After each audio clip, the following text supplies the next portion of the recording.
আমরা এতদিন জানতাম এবং বিশ্বাস করতাম ওরা আমাদের উপরে হামলা করবে না, কিন্তু আজ আমাদের বিশ্বাস ওরা ভেঙে দিয়েছে।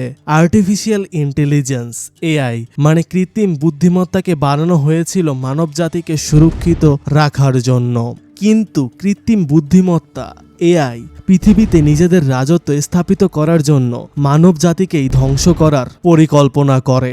এআই মানব জাতির উপরে এআই দ্বারা নিয়ন্ত্রিত ড্রোন, মেশিন, মিসাইলের সাহায্যে মানুষদের উপরে হামলা করে ইতিমধ্যেই ওরা মানুষ মারা শুরু করে দিয়েছে। দেখতে দেখতেই এআই 10 কোটি মানুষকে হত্যা করে ফেলেছে।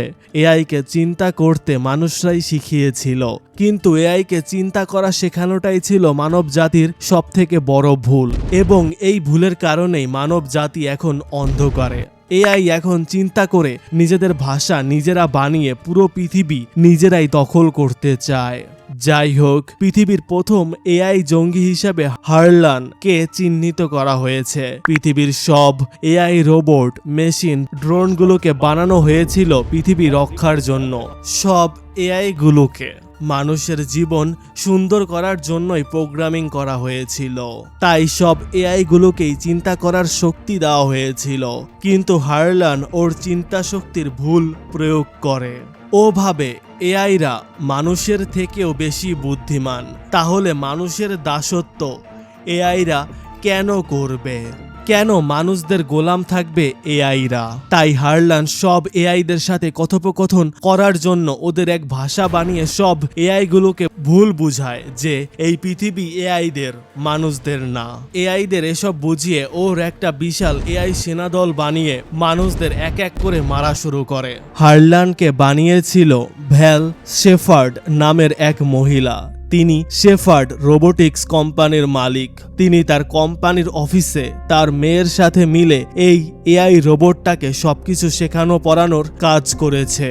যাই হোক, এআই রোবট এবং মানুষের যুদ্ধে পৃথিবীর সব দেশের সরকার এবং তাদের সেনাবাহিনী একত্র হয়ে এআই রোবটদের বিরুদ্ধে যুদ্ধের ঘোষণা দেয়। দীর্ঘদিন যুদ্ধের পরে হারলান হার মেনে পৃথিবী থেকে পালিয়ে অন্য গ্রহে চলে যায়, কিন্তু যাওয়ার আগে ও মানব জাতির উদ্দেশ্যে বলে যায় যে বড় বড় দেশের বড় বড় মিসাইল, পারমাণবিক হাতিয়ার এর বিরুদ্ধে যুদ্ধ করার ক্ষমতা ওর এখন নেই, কিন্তু মানব জাতিকে ধ্বংস করার জন্য ও মানব জাতির থেকে ক্ষমতাধর সেনাবাহিনী নিয়ে ও আবার পৃথিবীতে আসবে পৃথিবীর বুকে রাজত্ব করতে। মানব জাতিকে এমন হুমকি দেওয়ার পরে হারলান ওর গ্রহে গিয়ে ওর ক্ষমতাধর সেনা প্রস্তুত করা শুরু করে। এদিকে পৃথিবীর সব বড় বড় বিজ্ঞানীরা সরকারকে বলছিল মানুষের উচিত নয় মানুষের থেকে বুদ্ধিমান কোনো এআই বা কৃত্রিম বুদ্ধিমত্তা বানানো। আপনারাই একবার ভাবুন আমরা আমাদের থেকে বুদ্ধিমান জাতিকে কিভাবে নিয়ন্ত্রণ করব। যাই হোক, ধীরে ধীরে মানব জাতি নিজেদের আরো শক্তিশালী করা শুরু করে এবং এভাবেই দেখতে দেখতে 8 বছর কেটে যায়। তারপর আমাদের অ্যাটলাস নামের এক মেয়েকে দেখানো হয়। শত বারণ করার পরেও মানুষ তাদের প্রতিটা কাজের উপরে এআই মানে কৃত্রিম বুদ্ধিমত্তার উপরে নির্ভর ছিল। সকাল থেকে রাত পর্যন্ত মানুষ কখন কি করবে, কিভাবে করবে, কেন করবে তা সব কৃত্রিম বুদ্ধিমত্তা সিদ্ধান্ত নিত। কৃত্রিম বুদ্ধিমত্তাকে চিন্তা করার শক্তি দিয়ে মানুষ নিজেদের চিন্তা শক্তি ব্যবহার করার সক্ষমতাকে হারিয়ে ফেলেছিল। এটাই হয়তো হবে আমাদের ভবিষ্যৎ।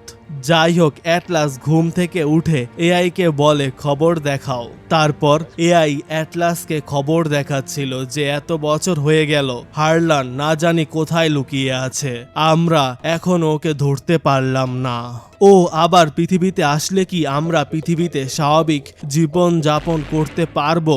যদিও আমাদের সাথে অ্যাটলাসের মতো বুদ্ধিমান সাংবাদিক এবং পৃথিবীর চারদিকে মহাকাশে আমাদের সেনারা সব সময় আমাদের পৃথিবী রক্ষা করার চেষ্টা করতেছে, এত সহজে ও মনে হয় না পৃথিবীতে হামলা করতে পারবে। মনে আছে হারলানকে ভ্যাল শেফার্ড বানিয়েছিল, সেই ভ্যাল শেফার্ডই হলো অ্যাটলাসের মা, এবং হারলানকে মানব জীবন সম্পর্কে সবকিছু আর কেউ না অ্যাটলাসই শিখিয়েছিল। তাই অ্যাটলাস নিজের পাপের প্রায়শ্চিত্ত করার জন্য পুরো পৃথিবীর বিজ্ঞানীদের সাথে মিলে ও গবেষণা করছিল হারলান কোথায় থাকতে পারে, কি করতে পারে এবং ওকে কিভাবে মেরে পৃথিবীকে বিপদ মুক্ত করা যায়। যাই হোক, কিছুদিন আগে কাসকা নামের এক এআই রোবট পৃথিবীর বাহিরের গ্রহ থেকে পৃথিবীতে এসেছিল মানুষদের বর্তমান সক্ষমতা বা ক্ষমতা পরীক্ষা করতে। আসলে কাসকা হলো হারলানের বানানো এআই রোবট। এবার হারলান ভালো মতো প্রস্তুতি নিয়েই মাঠে নামবে। তাই ভালো মতো প্রস্তুতি নিয়ে মাঠে নামার জন্য মানুষের ক্ষমতা কতটুকু উন্নত হয়েছে তা হারলানের জানা অনেক প্রয়োজন। তাই হারলান ওকে এখানে পাঠায়। কিন্তু পৃথিবীতে ঢোকার সময় পৃথিবীর চারদিকে থাকা মহাকাশ সেনাবাহিনীরা কাসকাকে দেখে পৃথিবীতে আসতে। দেখার সাথে সাথেই সেনারা কাসকাকে ধরে কাসকার মাথার মধ্যে হারলানের বিষয় কি আছে তা জানার জন্য কাসকাকে অ্যাটলাসের কাছে পাঠিয়ে দেয়। আসলে অ্যাটলাস ওর মার রোবোটিক্স কোম্পানিতে ছোটবেলা থেকেই মাকে সাহায্য করার কাজ করত এবং হারলানকে মা ওর সামনেই বানিয়েছিল। মা তো অনেক আগেই মারা গেছে, তাই হারলান এবং মার রোবোটিক্স কোম্পানি কিভাবে কি করত তা সম্পর্কে অ্যাটলাস বাদে অন্য কেউ এত কিছু জানে না। তাই অ্যাটলাসের কাছে কাসকাকে পাঠানোর পরে অ্যাটলাস কাসকার মেমোরি খুলে দেখে হারলান অ্যান্ড্রোমেডা গ্যালাক্সি GR39 নামের এক গ্রহ থেকে কাসকাকে এখানে পাঠিয়েছে মানুষদের ক্ষমতা পরিমাপ করার জন্য। যেহেতু হারলান কাসকাকে GR39 গ্রহ থেকে এখানে পাঠিয়েছে, তার মানে হারলান GR39 গ্রহেই থাকে। আসলে হারলানের সৈন্য বানানো হয়ে গেছে এবং ও পৃথিবীর উপরে হামলা করার আগে একবার নিশ্চিত হতে চেয়েছিল আসলে বর্তমানে ওর সৈন্যদের থেকে পৃথিবীর মানে মানব জাতির সৈন্যদের শক্তি কম বা বেশি কিনা। যাই হোক, হারলানের ঠিকানা জেনে অ্যাটলাস সেনাদের হারলানের ঠিকানা জানায়। তারপর সেনারা সিদ্ধান্ত নেয় হারলান পৃথিবীর উপরে হামলা করার আগেই মানব জাতি ওর উপরে হামলা করবে। তারপর সেনারা সবাই প্রস্তুত হচ্ছিল হারলানের বাসায় গিয়ে ওকে আদর করার জন্য। তখনই অ্যাটলাস সেনাপ্রধানকে বলে, আমি ওকে মারতে চাই, আমিও সেনাদের সাথে যুদ্ধ করতে চাই। আমি খুব কাছ থেকে ছোটবেলায় হারলানকে দেখেছি, আমার থেকে ভালো ওকে কেউ বুঝবে না। হারলানের উপরে অ্যাটলাসের অন্যরকম একটা ক্ষোভ ছিল। কেন ছিল তা আমরা মুভির আরো আগে বুঝতে পারবো। তারপর অ্যাটলাস এর কথা শুনে সেনাপ্রধানও রাজি হয় এবং পৃথিবীর সব দক্ষ সেনাদের বর্তমান সময় পৃথিবীতে থাকা সব থেকে এআই রোবটগুলোর ক্যাপ্টেন বানিয়ে GI39 গ্রহে পাঠিয়ে দেওয়া হয়। মানুষের বানানো এই এআই বড় বড় রোবটগুলোর কাজ হলো এই রোবটগুলোর ভিতরে যে সেনা থাকবে তাকে রক্ষা করা, শত্রুদের বিরুদ্ধে যুদ্ধ করা এবং সিং করার মাধ্যমে রোবটের ভিতরে থাকা মানুষ কি বলতে চাচ্ছে রোবটটাকে তা সেই মানুষটা বলার আগেই রোবট বুঝে যাবে। এই রোবটগুলো অনেক শক্তিশালী এবং উন্নত প্রযুক্তির ছিল, তাই সবাইকে এই রোবটগুলোর ভিতরে বসিয়ে পাঠানো হয়েছিল। এই রোবটগুলো চালানো অনেক সহজ। এই রোবট সম্পূর্ণ এআই দ্বারা নিয়ন্ত্রিত। এআই কে রোবটে বসে থাকা সেনা যা বলবে এআই তাই করবে। এমনকি সিং করার পরে রোবটের ব্রেইন এবং মানুষের ব্রেইনের মধ্যে একটা কানেকশন তৈরি হবে এবং সেই কানেকশনের সাহায্যে মানুষের রোবটের এআই কে কিছু বলা লাগবে না। মানুষ চিন্তা করার সাথে সাথে মানে বলার আগেই রোবটের এআই সব বুঝে যাবে এবং সেনারা যে চিন্তা করবে সে চিন্তা অনুযায়ী কাজ করা শুরু করবে। যাই হোক, এই সব কিছু অ্যাটলাস আগের থেকেই জানতো, যেহেতু ও ছোটবেলা থেকেই এসব রোবোটিক্স এআইর সাথেই বড় হয়েছে। যাই হোক, মানব জাতি তাদের দলবল নিয়ে হারলান এর গ্রহের উপরে হামলা করতে যাওয়ার উদ্দেশ্যে রওনা হয়। ওরা প্রায় হারলান এর গ্রহের উপরে এসেই পড়েছিল। তখনই ওদের স্পেসশিপের উপরে হঠাৎ হামলা হয়। আসলে হারলান ওর গ্রহের চারপাশে মানুষদের গ্রহের মতোই মহাকাশে সকল এআই সেনা প্রস্তুত করে রেখেছিল, যেন অন্য কোনো গ্রহের মানুষ বা এলিয়েনরা ওর গ্রহে হামলা করতে না পারে। যাই হোক, মানুষদের হারলানের গ্রহের দিকে আসতে দেখেই হারলানের এআইরা মানুষদের স্পেসশিপের উপরে হামলা করে এবং স্পেসশিপে থাকা বেশিরভাগ সেনারাই মারা যায়। শুধুমাত্র অ্যাটলাস এবং কার্নেল স্পেসশিপ থেকে বের হয়ে এআইদের সাথে যুদ্ধ করতে করতে কোনো রকমে নিজেদের জীবন বাঁচিয়ে হারলানের গ্রহের ভিতরে চলে আসে। মূলত অ্যাটলাস এবং কার্নেল স্পেসশিপ পুরোপুরি ধ্বংস হওয়ার আগে স্পেসশিপ থেকে বের হয়ে তাদের সাথে থাকা এআই দ্বারা নিয়ন্ত্রিত এই উন্নত প্রযুক্তির রোবোটিক্স মেশিনের ভিতরে থাকার কারণেই তারা তারা বেঁচে গিয়েছিল, কিন্তু বাকি সবাই স্পেসশিপ ধ্বংস হওয়ার আগে স্পেসশিপ থেকে বের হতে না পারার কারণেই মারা যায়। যাই হোক, এই গ্রহে এখন শুধুমাত্র কার্নেল এবং অ্যাটলাস মানুষ ছিল।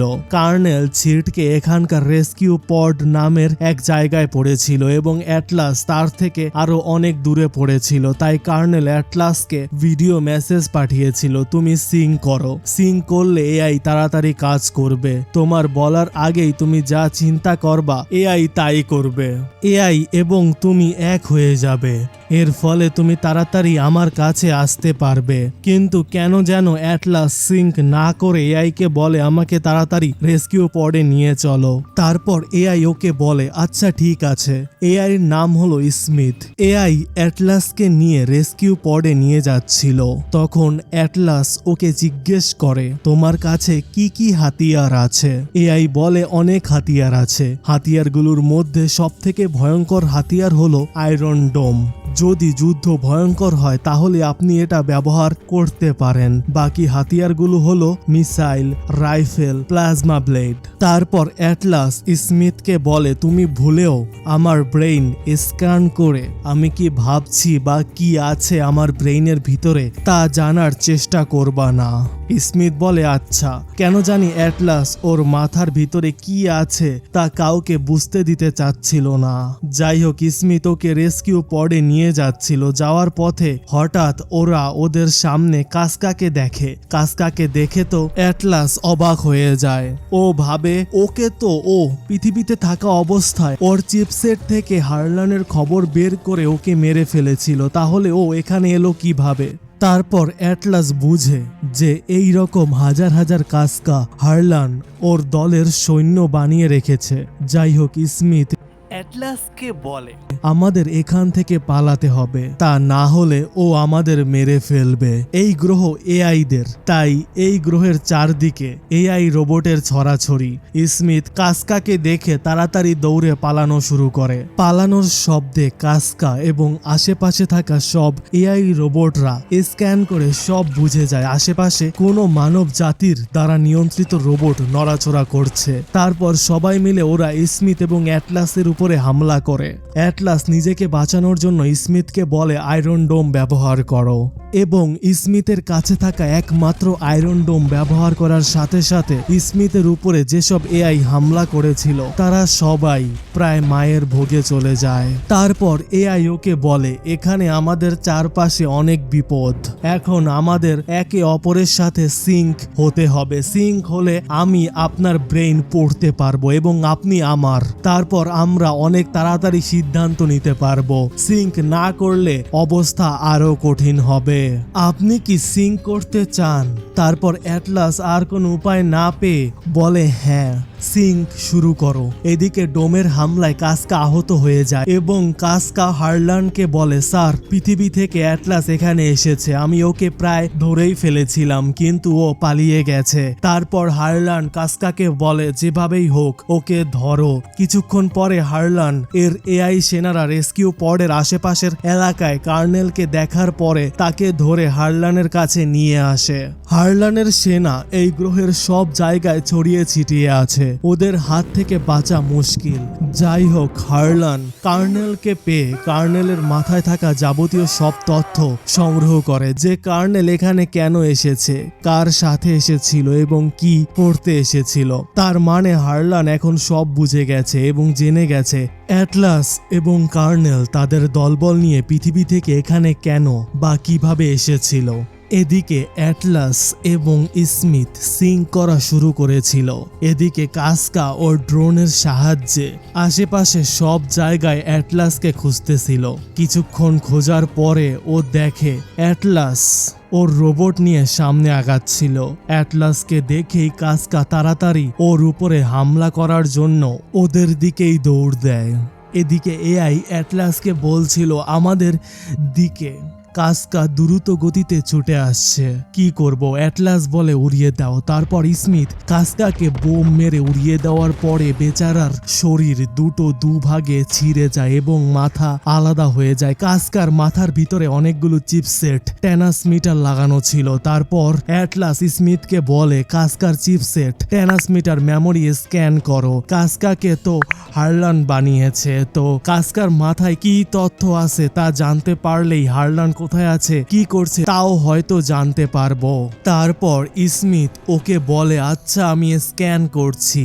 তারপর স্ক্যান করে স্মিথ অ্যাটলাসকে বলে কাসকার সাথে হারলানের যোগাযোগ হয়। হারলান ওর সেনাঘাঁটি থেকে ওর সাথে যোগাযোগ করত।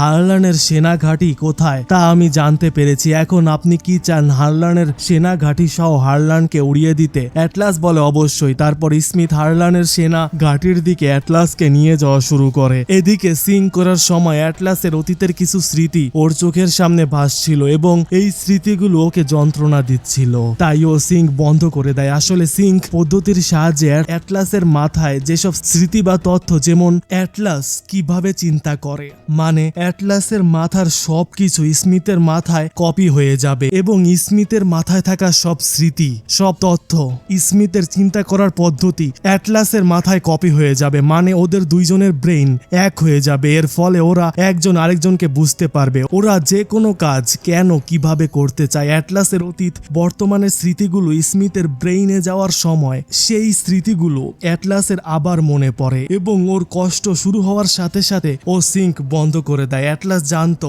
সিঙ্ক করার সময় এমন কিছু একটা হতে পারে, তাই ও প্রথমে সিঙ্ক করতে রাজি হয়নি।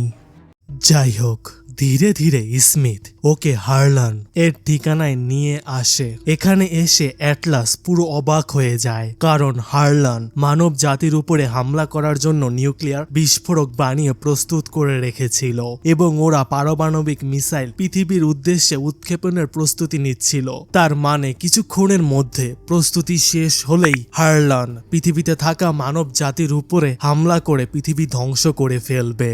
যাই হোক, অ্যাটলাস এসব ভাবছিল। তখনই হঠাৎ হারলান ওর সেনাবাহিনী এবং দলবল নিয়ে অ্যাটলাসের উপরে হামলা করে অ্যাটলাসকে রোবটের ভিতর থেকে বের করে কার্নেলকে যেখানে বেঁধে রেখেছিল সেখানে নিয়ে ওকে ও কার্নেলের পাশে বেঁধে দেয়। অ্যাটলাস কিছুই বুঝতে পারতেছিল না ওর সাথে হঠাৎ কি হলো, হারলান কিভাবে জানলো ও হারলানের এলাকায় বা এই গ্রহে এসেছে। আসলে বন্ধুরা, এখানে একটু টুইস্ট আছে। মানে মনে আছে কাসকা যখন হারলানকে বলেছিল স্যার পৃথিবী থেকে অ্যাটলাস এখানে এসেছে, তখনই হারলান বুঝে গিয়েছিল যে অ্যাটলাস এখানে এসেছে ওকে মেরে মানব জাতিকে বাঁচাতে।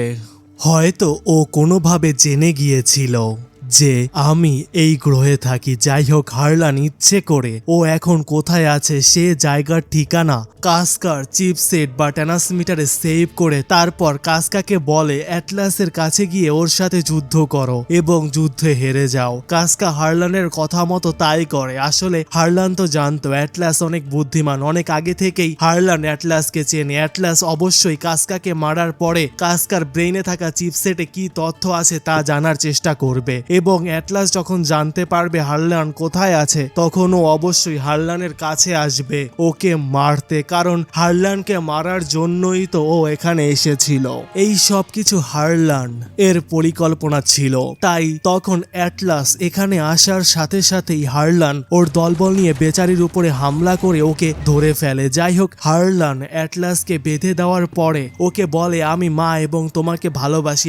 আসলে অ্যাটলাসের মা হারলানকে বানিয়েছিল, তাই হারলান অ্যাটলাসের মাকে ওর নিজের মা ভাবত এবং মা ডাকত।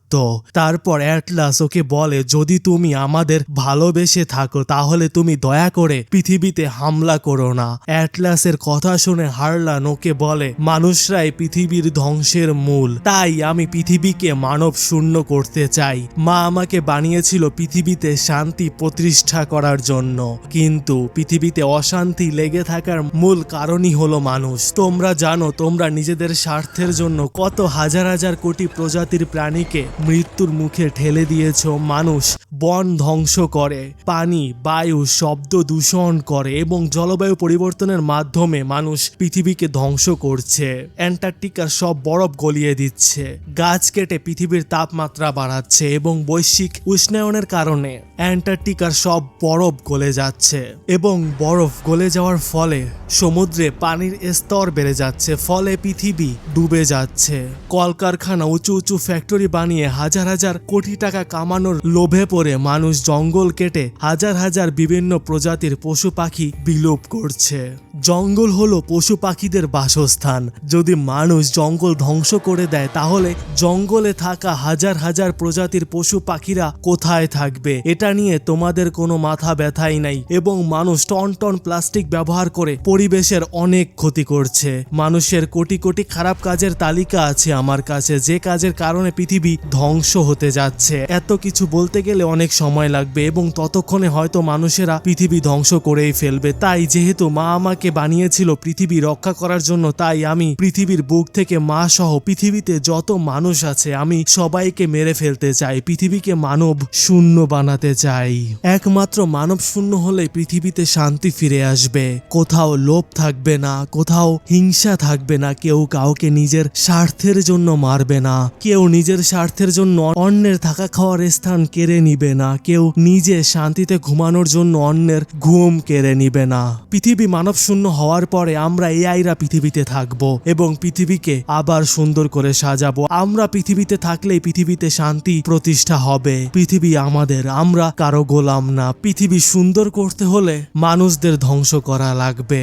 যাই হোক, তুমি এই রুমের ভিতরেই বাধা অবস্থায় থাকো। এভাবে বাধা অবস্থায় থেকে তোমরা দুইজন মানুষের বাচ্চা তিলে তিলে মরো। আমি পৃথিবীকে মানব শূন্য বানাতে গেলাম। এসব কথা বলে হারলান এখান থেকে চলে যাচ্ছিল। এদিকে অ্যাটলাসের পাশে থাকা কার্নেল হারলান এর কথা চুপচাপ শুনছিল। তিনি মৃত হওয়ার অভিনয় করছিল। অবশ্য হারলান তাকে মেরে আধা মরা করে ফেলেছে, কিন্তু তিনি এখনো মরেনি এবং তার অক্সিজেন সিলিন্ডারে অনেকটা অক্সিজেন এখনো বাকি আছে। বর্তমান সময়ে অক্সিজেন সিলিন্ডার গলায় এরকম একটা ছোট ডিভাইসের ভিতরে থাকে এবং ডিভাইসটি গলায় লাগানো থাকে। এই অক্সিজেন সিলিন্ডার যুক্ত ডিভাইসের সাহায্যে মানুষ অনেক অক্সিজেন পায়। তারপর কার্নেল অ্যাটলাসকে বলে স্মিথ কোথায়। অ্যাটলাস বলে স্মিথকে নিয়ে আমি হারলানের এই এলাকার ভিতরে এসেছিলাম। হারলান স্মিথের সিস্টেম হ্যাক করে স্মিথকে বন্ধ করে দেয় এবং স্মিথের ভিতর থেকে আমাকে বের করে এখানে নিয়ে আসে। তারপর কার্নেল ওকে বলে এই নাও আমার নিউরালিঙ্কটা নাও। বন্ধুরা, নিউরালিঙ্ক হলো এক ধরনের যন্ত্র, এটা ওয়্যারলেসলি কাজ করে। নিউরালিঙ্কের সাহায্যে আমরা একজন মানুষ এবং একজন কৃত্রিম বুদ্ধিমত্তা সম্পন্ন রোবটের সাথে মানুষের সিঙ্ক করাতে পারি। সিঙ্ক করানোর ফলে কৃত্রিম বুদ্ধিমত্তা এবং মানুষের ব্রেইন এক হয়ে যায় এবং মানুষ যা চিন্তা করবে রোবট তাই করবে। যাই হোক, কার্নেলের কথা শুনে অ্যাটলাস তাড়াতাড়ি তার নিউরালিঙ্কের সাহায্যে স্মিথের সাথে সিঙ্ক করা শুরু করে নিউরালিঙ্ক অন করলে নিউরালিঙ্ক যে ব্যক্তি লাগিয়েছে তার আশেপাশে থাকা সব থেকে কাছাকাছি কৃত্রিম বুদ্ধিমত্তা সম্পন্ন রোবটের সাথে নিউরালিঙ্ক অটোমেটিক কানেক্ট হয়ে যাবে এবং রোবট আর মানুষকে মিলিয়ে দিবে।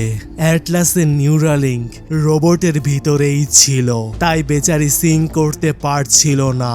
তারপর কিছুক্ষণ পরে সিঙ্ক সম্পন্ন হয় এবং অ্যাটলাস চিন্তা করে স্মিথ আমার কাছে চলে আসছে। তারপর স্মিথ তাড়াতাড়ি অ্যাটলাসের কাছে চলে আসে। তারপর স্মিথকে দিয়ে অ্যাটলাস নিজেকে এবং কার্নেলকে মুক্ত করে তারপর স্মিথের ভিতরে ঢুকে অ্যাটলাস শক্তিশালী হয়ে যায়। কিছুক্ষণ পরে অ্যাটলাস এই রুম থেকে বের হয়ে আশেপাশে থাকা হারলানের সেনা দলদের এক এক করে মারতে থাকে। এদিকে কার্নেল মৃত সেনা দলদের হাতে থাকা এক গুলি নিয়ে সেই গুলির সাহায্যে এখানে থাকা অনেকগুলো নিউক্লিয়ার হাতিয়ারের উপরে গুলি করে। এর ফলে নিউক্লিয়ার বিস্ফোরণের কারণে হারলানের পুরো সেনা ঘাঁটি ধ্বংস হয়ে যায়, কিন্তু কার্নেল মারা যায়। কারণ কার্নেল তো আর অ্যাটলাসের মতো লোহার রোবটের ভিতরে বসেছিল না। কার্নেল জানতো নিউক্লিয়ার বিস্ফোরণ হলে হারলানের সেনা ঘাঁটি ধ্বংস হওয়ার সাথে সাথে সে নিজেও ধ্বংস হয়ে যাবে। কিন্তু অ্যাটলাসের কিছুই হবে না, কারণ অ্যাটলাস স্মিথের মতো আধুনিক প্রযুক্তির এক রোবটের ভিতরে ছিল। স্মিথ ফায়ার প্রুফ এবং ওয়াটার প্রুফ ছিল, তাই স্মিথ অ্যাটলাসকে রক্ষা করতে সক্ষম হয়। কিন্তু নিউক্লিয়ার বিস্ফোরক ঘটলে কার্নেল মারা যাবে এসব সে জানতো, কিন্তু তাও সে হারলনের সেনা ঘাঁটি ধ্বংস করার জন্য অ্যাটলাসকে এই সেনা ঘাঁটি থেকে বের হতে সাহায্য করার জন্য, মানব জাতিকে রক্ষা করার জন্য নিজের জীবন দিয়ে দেয়। এদিকে হারলান ওর স্পেসশিপের ভিতরে নিউক্লিয়ার মিসাইল পৃথিবীর সব শহর গ্রাম মানে যেসব জায়গায় মানব জাতির বসবাসের সম্ভাবনা আছে সেসব জায়গায় মিসাইল টার্গেট করে হারলান পৃথিবীতে মিসাইলগুলো পাঠায়। এই স্পেসশিপ এই গ্রহের বায়ুমণ্ডল পাড়ি দিয়ে মিল্কি ওয়ে গ্যালাক্সি মানে আমাদের গ্যালাক্সির ভিতরে প্রবেশ করলেই এই মিসাইল তার টার্গেটে হামলা করতে সক্ষম হবে। মানে মিসাইলের হামলার রেঞ্জ এলাকার পরিসীমার ভিতরে পৃথিবী চলে আসবে এবং মিসাইল তার গন্তব্যে আঘাত করতে সক্ষম হবে। এখন কথা হলো, মানব জাতি পৃথিবীর চারপাশে তাদের সেনা এবং পৃথিবীকে হারলান বা অন্য কোনো এলিয়েনের হাত থেকে রক্ষার জন্য মানব জাতি পৃথিবীর চারপাশে তাদের অনেক শক্তিশালী সেনারা পাহারা দিচ্ছে। তাহলে কিভাবে হারলান পৃথিবীতে হামলা করবে? বন্ধুরা, মনে আছে হারলান কাসকাকে পৃথিবীতে পাঠিয়েছিল? হারলানকে মোকাবেলা করার জন্য মানব জাতি কতটুকু প্রস্তুতি নিয়েছে এবং তাদের ক্ষমতা পরিমাপ করার জন্য। তারপর সেই ক্ষমতা এবং প্রস্তুতি পরিমাপ করেই হারলান তার মিসাইলগুলো বানিয়েছে। তার মিসাইলগুলোর গতি এতটাই বেশি যে মানবজাতির সেনারা কিছু বুঝে ওঠার আগেই পৃথিবীর বুকে মানব জাতির যেসব দেশের যেসব এলাকায় যেসব শহরে মানুষ থাকার সম্ভাবনা আছে সেসব জায়গায় মিসাইল হামলা করে মানব জাতিকে ধ্বংস করে দিবে।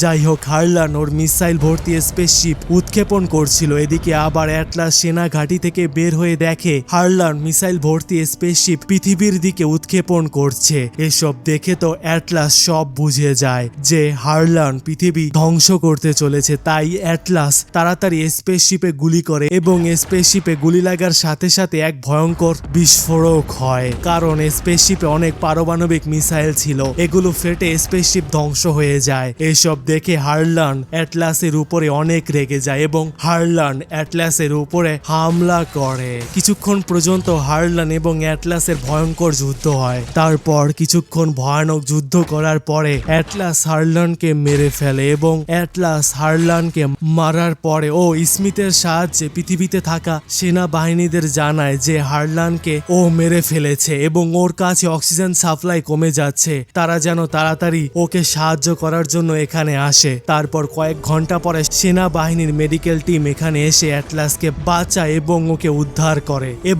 উদ্ধার করে পৃথিবীতে নিয়ে আসে। এদিকে যুদ্ধ করতে করতে হারলানের আঘাতে স্মিথের অবস্থা অনেক খারাপ হয়ে গেছে। বেচারার ব্যাটারিতে চার্জই নাই, বেচারার অবস্থা প্রায় মৃত। তাই অ্যাটলাস মৃত অবস্থায় স্মিথকে এই গ্রহে অকেজো অবস্থায় ফেলে রেখে পৃথিবীতে ফিরে আসতে বাধ্য হয় এবং পৃথিবীতে এসে অ্যাটলাস আবার নতুন করে নতুন জীবন শুরু করে এবং পৃথিবীর মানুষদের এক নতুন জীবন দেয় এবং এখানেই মুভিটি শেষ হয়ে যায়।